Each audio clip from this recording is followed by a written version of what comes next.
Hello, ladies and gentlemen. Welcome to Luxor. I am Gazer of the Stars. So, my specialty is I just look at stars. So, how are all of you guys doing today? Hope you guys are happy. Hope you guys are healthy. Hope everyone's having a great day today. And that there's good vibes all around. So, for the past, week and a half, I've been playing Luxor 4 like crazy. Because, my data got wiped. And I'm trying to get back to where I was. And on my second playthrough of Luxor Part 4, I actually noticed something. It's kind of random. So remember how a couple times it felt like I was just doing loops? Well, I was. So let me explain. So when you... Hold up.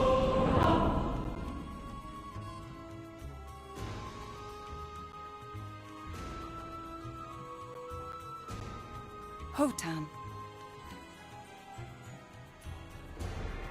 Is the lady still talking? Alright, so basically, Persepolis. you start Luxor. in Luxor, and then you make your way all across the map here. Now, as you traverse the map, you find random pieces of random artifacts. Now, most artifacts don't really do anything special. Like the Sphinx just unlocks puzzle mode. The cow gives you more points. Really, the only ones you really want are the sun discs and the chariot. The chariot allows you to go to any city, so you don't have to follow the blue path here. So after you get the sun disc, when you get a sun disc, you use it to find a thief. A red symbol will appear on the map. And then you have to trap him and then go to that city to engage a boss fight. And then you do that 3 more times. We got 3 of the jars, and the last jar is in this hidden city, Hotan. So basically, on my second playthrough, I actually got one of the discs almost right away. Whereas the first time I played it, I didn't get it till way late in the game. So you could beat this game in an hour, or you could beat this game in 6 hours. And as you can see, each city has about 2 or 3 different paths between it. There was one time I got the same level 3 times in a row, twice at the end of one stage, the beginning of a different stage. So after you fill in all this out, you have to replay a lot of the levels just to catch the thieves. I think they might have put a little too much thought into this. We could have just had point A, point B. I really think they overthought this just a little bit. So basically, in order to 100% it and find all the thieves, you've got to replay a lot of stages you've already been to. Really feels like padding. But regardless, we went through all that. And now, we are at the final city. The secret lair. The final thief. Or as they call it, the High Prophet. Or the Wandering Prophet.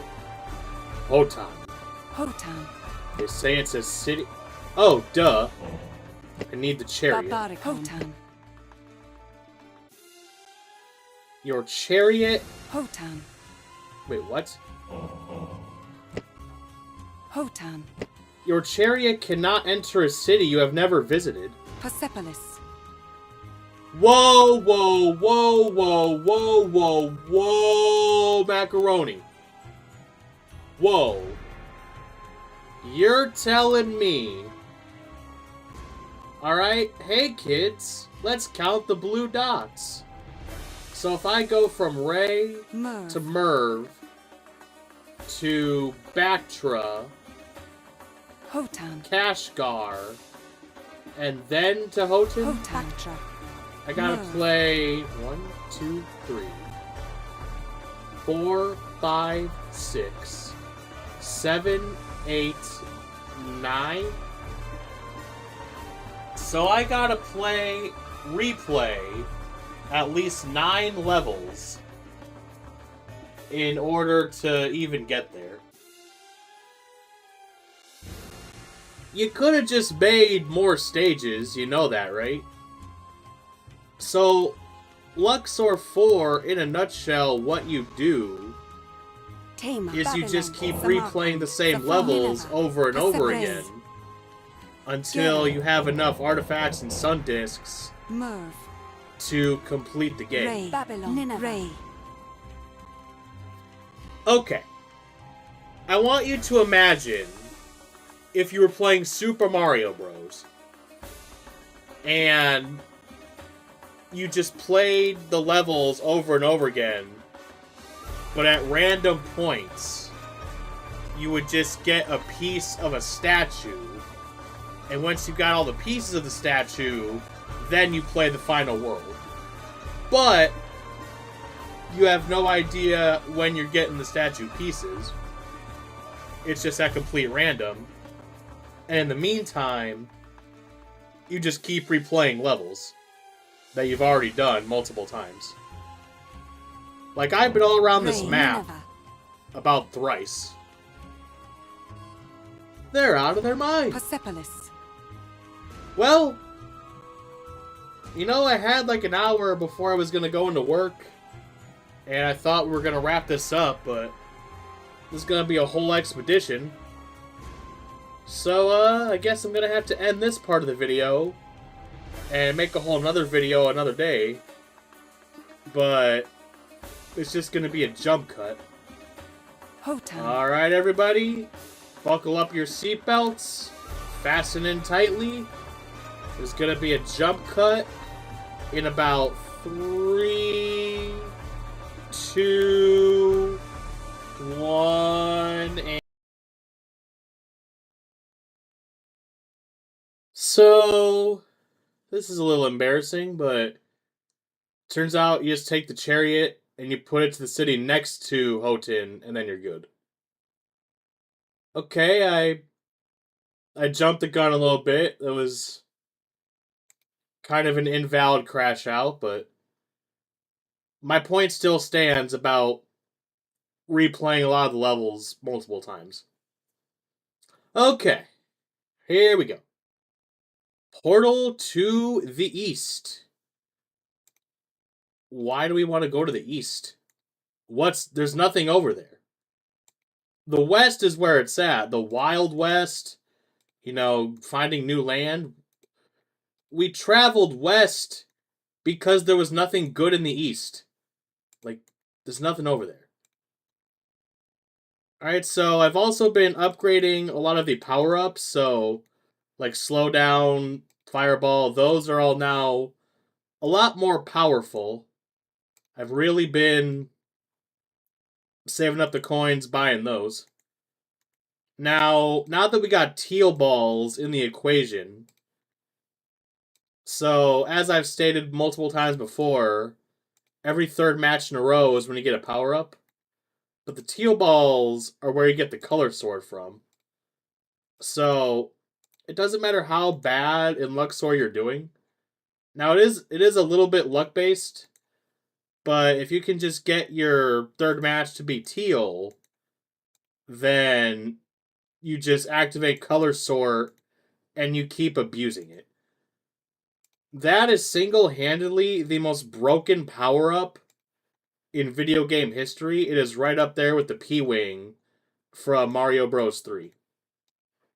Mario Bros. 3, by the way, great game. I would check it out. I would play it if you still have it.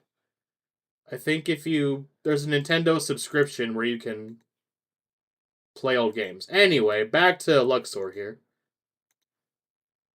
Background of this level's pretty cool, I will say that. Looks like in Game of Thrones, you're about to go to the north of the wall, take your vows. You're going to see the white tree. So, yesterday, so to be clear, when I say yesterday, I mean the day before that I recorded this video. So, our perception of time might be a little different, but in the recent past, we had a situation at Burrito Horn. One of the cooks no called no showed. And this particular cook has no call no showed 3 times.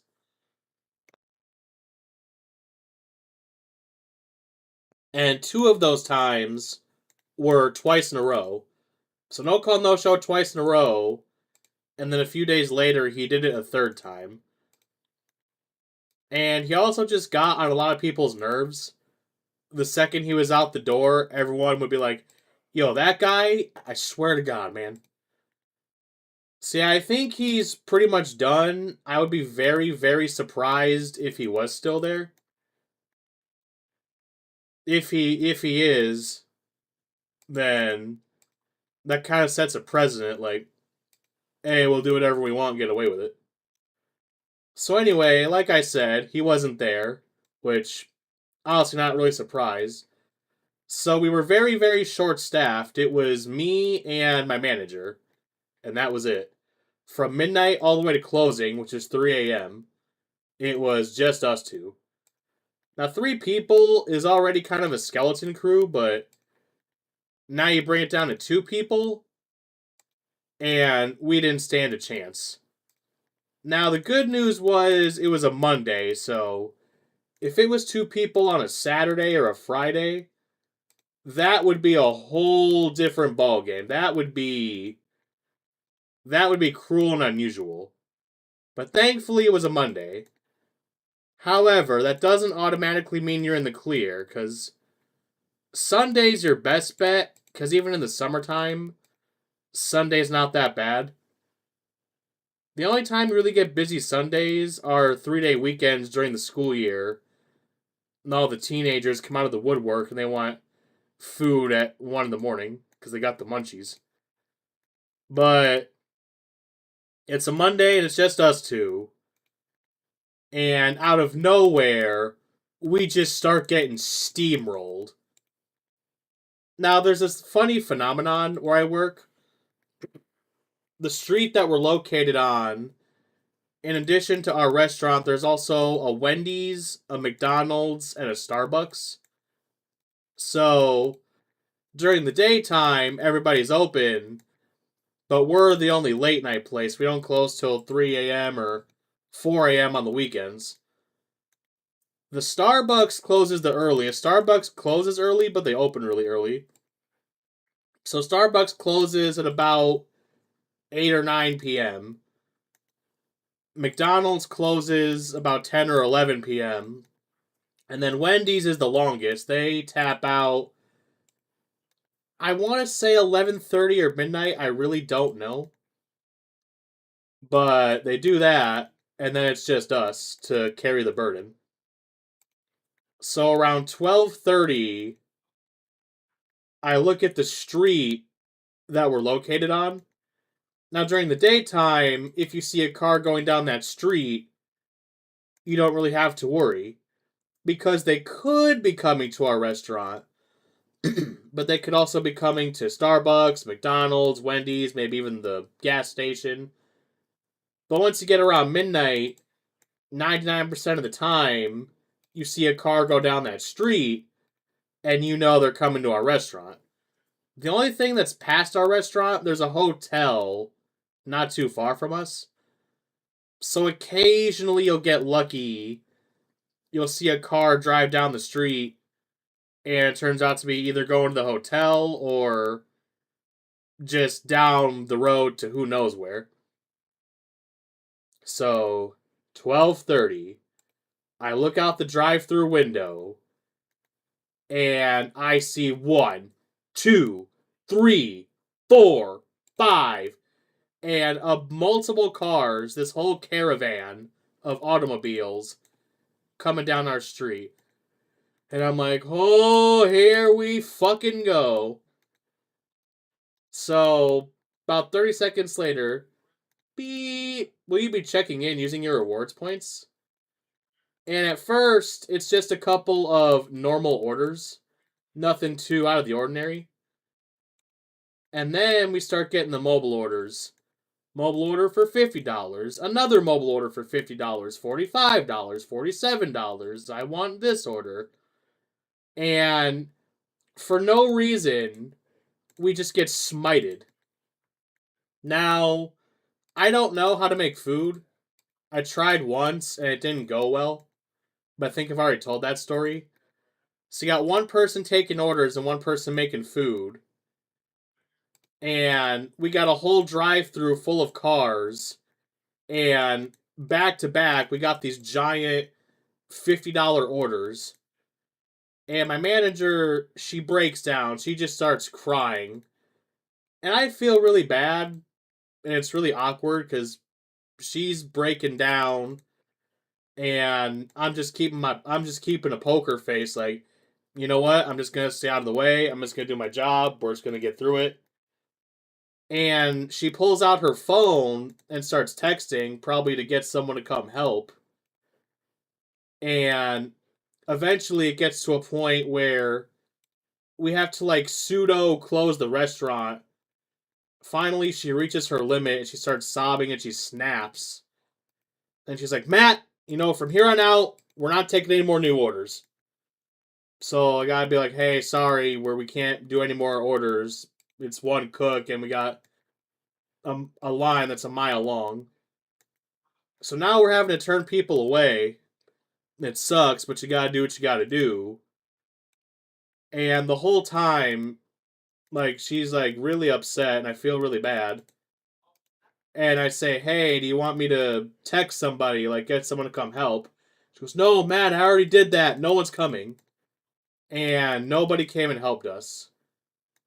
And I looked in our work group chat and I didn't see any messages in there. So I think she must have messaged someone like privately or directly because there was nothing in the work chat. So she put out the bat signal and nobody responded. So about 20 minutes later, we just come to the realization that we're on our own. We're screwed. And I'm also trying to lighten the load, like I'm working the fryer in between orders so that my manager can just stay at the line and make the food. And it was a sucky situation. And I Googled it later. There was no type of event, concert, or anything. So I don't know why. I don't know where these people's appetite even came from. And then you can't forget about DoorDash. There was a DoorDash order in the midst of all this that was waiting to be made, which was just backing things up even further. And then I hear a beep, and I look, and it's the granddaddy of all DoorDashes. Now, it wasn't even really that expensive. The whole order was like maybe $50 or $60. But it took up the entire screen. It took up more than the entire screen. You couldn't even see it all. You had to go to the next page just to see the rest of the order. And she looks up at it and she sees it.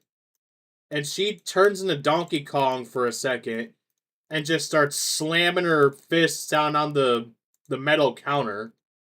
And it echoes all throughout the restaurant. Now we have this nacho cheese pump that we pump nacho cheese out of.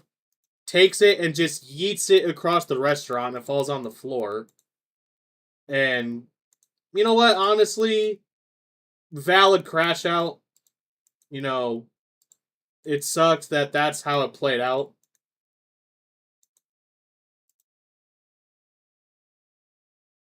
So yeah, finally, it was only about 20 minutes, but it felt like an eternity. We finally get through all these orders. And, she calms down a little bit. Now, thankfully, the rest of the night was normal. We didn't get any more huge waves like that. It was just kind of a customer here and a customer there, but that 20-25 minutes when we were getting steamrolled, that was brutal. That was rough.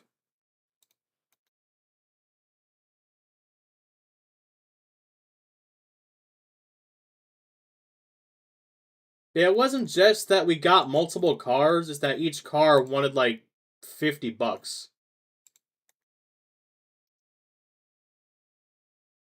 I don't know if there was if there was an eclipse, was it a full moon, like what was causing this ravenous appetite to rear its ugly head. I couldn't tell you. And then also the previous day before that, it was also me and one other person. This was a Sunday. Now this time the manager was Big J. It was somebody else, not the girl. Now there was a change that happened that we got zero warning about. Now the delivery truck that delivers like all our beef and stuff, now it comes during business hours and the days of the week changed. So about a week ago, the delivery truck came like, wait, why is it here now? That's weird. And then it kept happening and we realized, oh, this is the new normal. So it's kind of an extra task. When the truck comes, we got to put all the boxes away. Plus, we got to make all the orders. So it's just me and Big J. And this time, we had more people. And manager's like, okay, between orders, you two are going to help, get all these boxes put away. Well, then it happened again. We got steamrolled for no reason. Again, it was the exact same thing. A lot of cars, and each one of them wanted $50. So by the time we were done, everybody else had gone home, and it was just me and him. And then something happened with the front door. Big J locked it, but I don't think he actually locked it. Like, something went wrong with the key. Because this group of people walks into the dining room, and he turns around, and he just kind of starts muttering, like I don't got enough shit to do. Now, I still think Monday was worse. Not as many people came on Sunday. So if I had to pick between the two, I would say Sunday was better. Now, the lady and Big J are like polar opposites when things start getting hectic. See, the lady always goes to sadness. She starts crying whenever things get really, really busy. Big J goes in the other direction. He turns to rage. So, at the heart of it all, when we started getting really bombarded, he also went Donkey Kong mode and started punching stuff. Then from across the restaurant here, God damn it! I was really just trying not to laugh because it was not the time to start laughing, but I mean, you hear something like that. I did like the little no snort thing, and thankfully I was far away so he didn't hear it. I probably wouldn't be here making this video if he had heard me laugh. I would have just been executed on the spot. I don't know if you can hear it in the background, but there's some really heavy rain going on. They actually, I think it's a tornado watch, not a warning. But there could be a tornado where I live. Alright, hopefully not, because, I'd like to keep my house in one piece, you know what I mean? I would like to have residential living space and not have it be destroyed by nature. Money!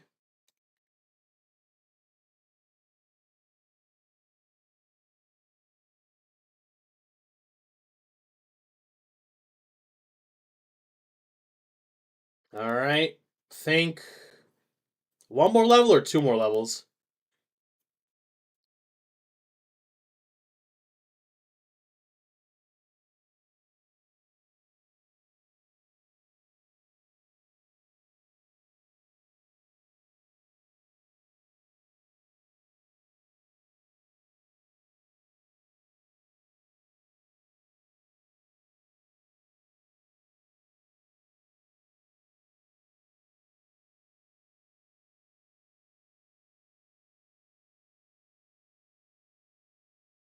Jesus, that's dark.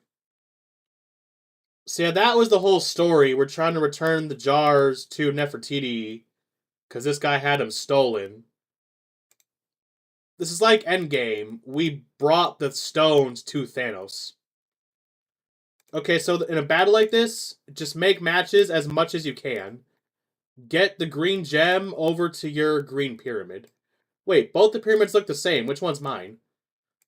Okay, well, the green scarabs work for me. Those are good scarabs. Regular scarabs are bad scarabs. Green is good, red is bad. And I'm getting really shitty colors right now.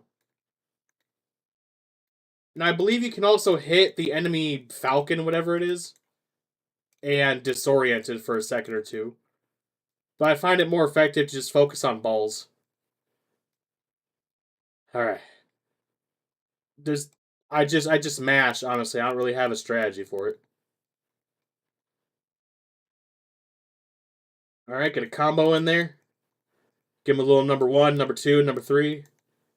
Bacon, cheese, lettuce. Alright, got a lot of green scarabs. I'm not even looking at the gem. I'm just ball focused. Alright, come on, come on, come on.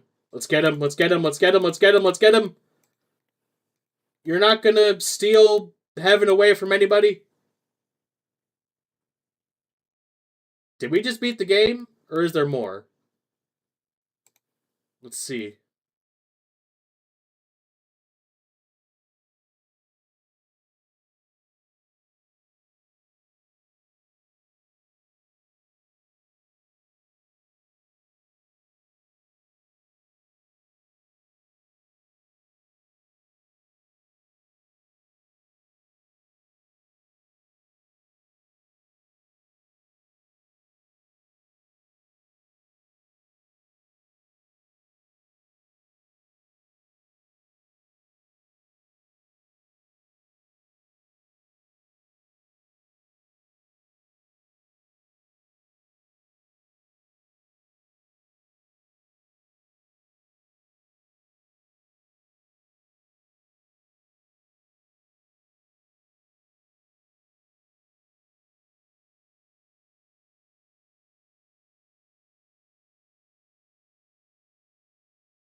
Well, that's the game.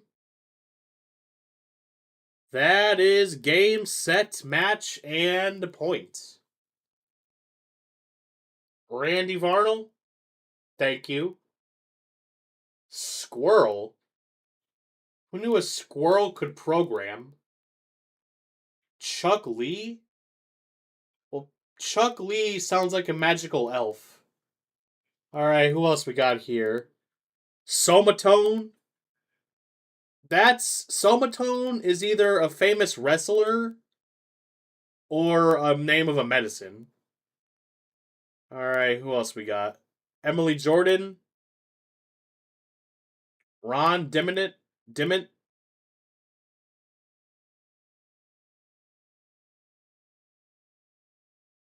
Okay, I'm seeing the name Robert pop up a lot.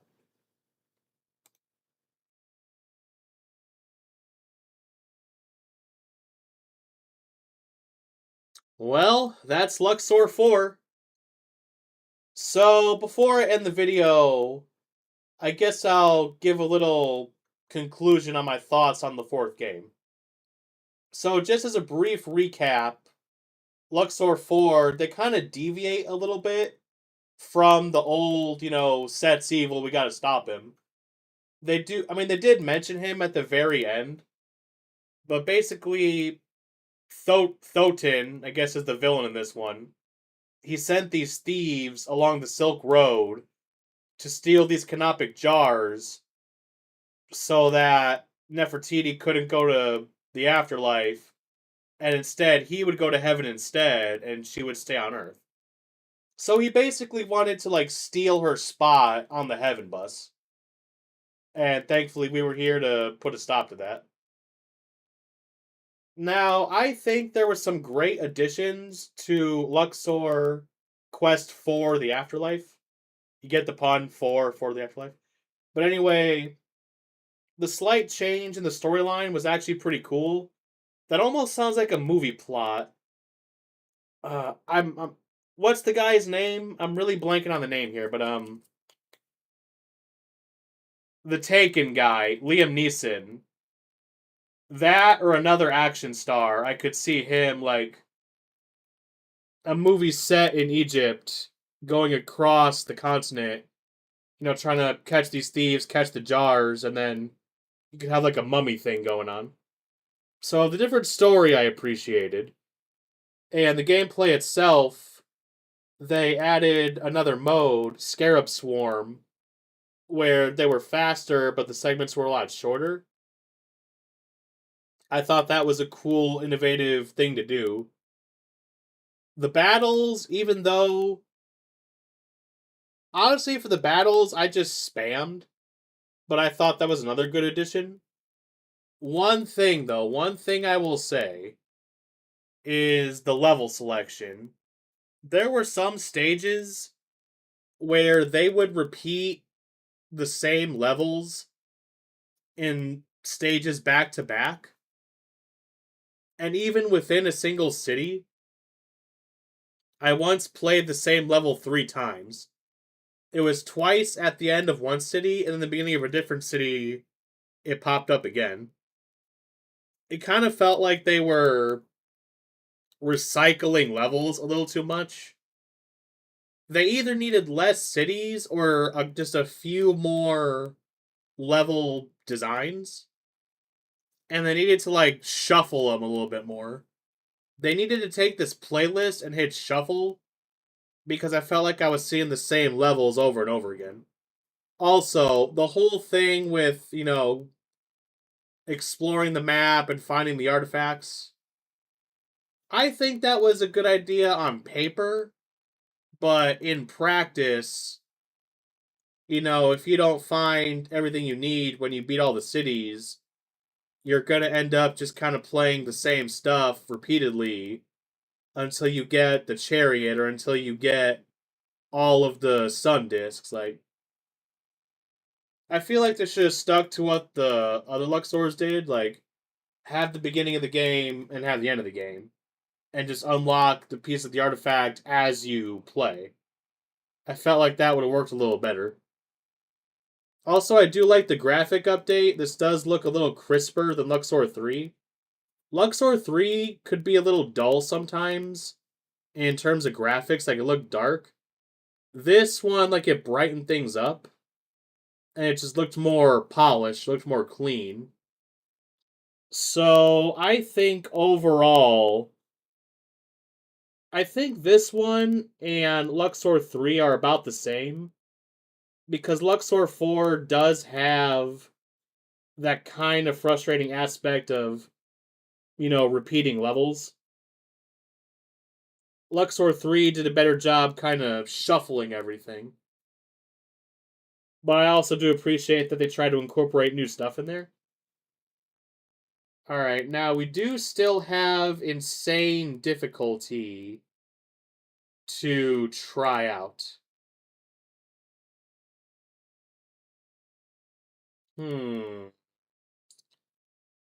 Okay.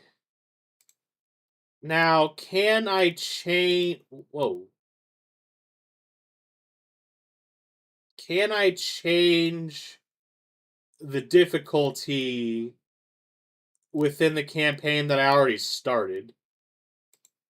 Can I do that?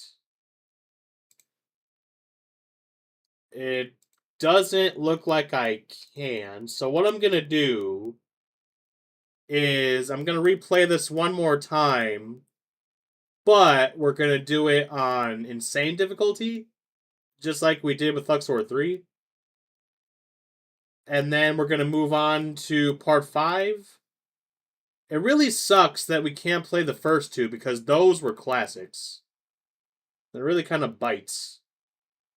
Alright, so before we leave here, let's play New Adventure.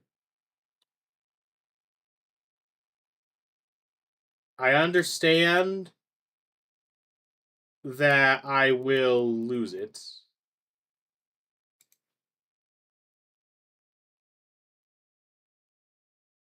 We're insane in the membrane, baby.